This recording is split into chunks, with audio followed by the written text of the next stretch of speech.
Hey, Mo here with High Level Boxing, and we are on part 2 of how to be a great inside fighter. Today I'm going to show you the tips and tricks of how to break down your opponent when you got them on the inside. But step number 1 is always closing the gap safely. So we're going to just recap that really quick. The way you close the gap safely, you never walk anybody down, right? Unless you're fighting a 2-year-old, that's just not going to work. If you're fighting a world-class fighter, you got to come in behind a punch. I recommend the jab. Use good shuffling, good footwork. Get off to a little bit of an angle and mix in some head movement. And then you can increase the probability of closing the gap without getting hit. Then once we close the gap, then we're gonna take care of business, right? So it's gonna look something like this. I wanna close the gap because I'm a pressure fighter. He's moving all around like, you know, he's Michael Jackson or something. And I'm like, no, you're not gonna do that. You're not gonna moonwalk your way with the title out of here. I'm gonna stop this. So what I'm gonna do is I'm here and I'm using my jab, using my head movement, and I'm working a little bit of an angle, okay? And I'm closing that gap. So it's gonna look full speed, where something like this, I'm here, and I'm backing them up. And now once I get to the inside, what do you wanna do? Okay, there's a lot of wrestling when it comes to infighting. If you don't believe me, go watch some of the greats that ever did it. Rocky Marciano, the great Roberto Duran. You're gonna see a lot of wrestling to the inside. So step number 1, I close the gap.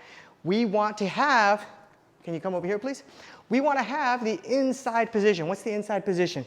This is the inside position. My hands are on the outside, his hands are on the inside. So he can dig to the body, he can come up the middle, okay? My selection of punches are much less. I can come around the elbow, try to make him draw this elbow back that way, and then maybe work my way in. Yes, that's a possibility, but I have less punches, and I think I'm more offensively vulnerable to my opponent, right? So what I want to do is I want to get the inside position. So step number 1, when I close the gap, we're going to pummel with our hands, okay? Hand pummel. You're going to come over the top and you're going to regain inside position. So it will look something like this. I finally made my way to the inside.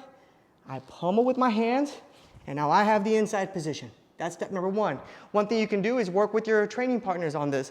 If you're warming up or you're cooling down, just work hand pummeling, and if one of you guys get a clean pummel, then you can throw a light shot, pop them, keep them honest on the inside, right? So we're here and we're both trying to work this inside position. Boom, boom, boom. Who can maintain the inside position? And it's just constantly pummeling for the inside, jockeying for position to get to the inside, okay? Once we get the inside position, now it's all about head positioning. Like I said, wrestling is involved. I can either put my head in this pocket of his neck, or I can put my head on this pocket of his neck. And I can begin to move him, so I'm not headbutting. If my head is here, I turn my head and now I can move him that way. It's like taking the horns of a longhorn, because we're over here in Texas, and moving those horns where you want the bull to go.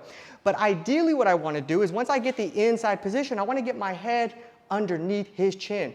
I want to, if he has a good boxing stance and his knees are bent, I want to raise him up, put pressure on that back, make it hard for him to defend because he's standing straight up, his feet are stuck in the mud, right? So I close the gap, inside position, and now I get that head underneath his chin.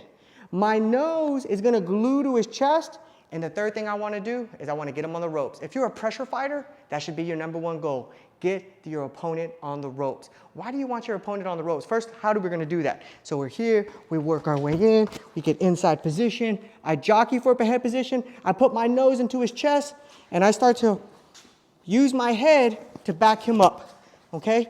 Once I get him to the ropes, now I can really work. And why do I want my opponent on the ropes? Well, for one, he's fighting off the back foot. So a lot of times he's gonna be arm punching. There's not gonna be a lot of steam on those punches. 2, you limit his mobility. There's not a lot he can do. And if whatever he can do, I know what it is. He can't move back. The ropes are trapping him. And that's why you want him there. So he can move right or he can move left. But I can predict that and set up my counters. Whereas for me, I have way more options because there's nothing behind me to stop me from popping in and out, which means I'm controlling the range. I'm dictating the distance in the fight. He can't dictate the distance because he's stuck on the ropes. I'm dictating the distance. So for example, I can elect to fight in the inside. I can also back up, throw my shots, come back into the inside, jockey for inside position. Okay? So number 1, we close the gap. Number 2, we pummel for inside position. Number 3, we get our head underneath his chin. Number 4, we put him up against the ropes. Like I said, there's a lot of wrestling involved when you're infighting. I'm gonna give you a tip a trick that's gonna make you world class. And one of it is the underhook. And you're like, man, this isn't wrestling. Oh, go watch Rocky Marciano, go watch Roberto Duran. What's gonna happen is I close the gap. I get the inside position. Once I get the inside position, I'm getting the underhook. Okay? Now, if you saw, when I get the underhook, I'm immediately creating this angle. Now I have the liver shot, I can come up the middle. But most importantly, he has one hand to hit me with. I'm here, I can roll with that shot, boom, boom, I counter because I have the inside position. If he tries to come over the top with this hand, all I have to do is raise my hand like I'm asking the teacher for help. So he comes over the top to punch me, boom. Miss, can I use the restroom? That's all it is. You're raising your hand, asking the teacher for help, and that's gonna deflect his overhand shots, right? So again, step one, I close the gap safely. Step two, I pummel for inside position. Step three, I get my head underneath his chin. Step four, I get him over to the ropes and I bang him, but we're gonna skip that right now. Once I get inside position, I create the angle and I get the underhook. If he tries to come over the top, I raise my hand, sort of doing a throw by, and now I'm in the place where all boxers want to be, in a position where I can hit and not get hit. If you like watching this video, please like and subscribe.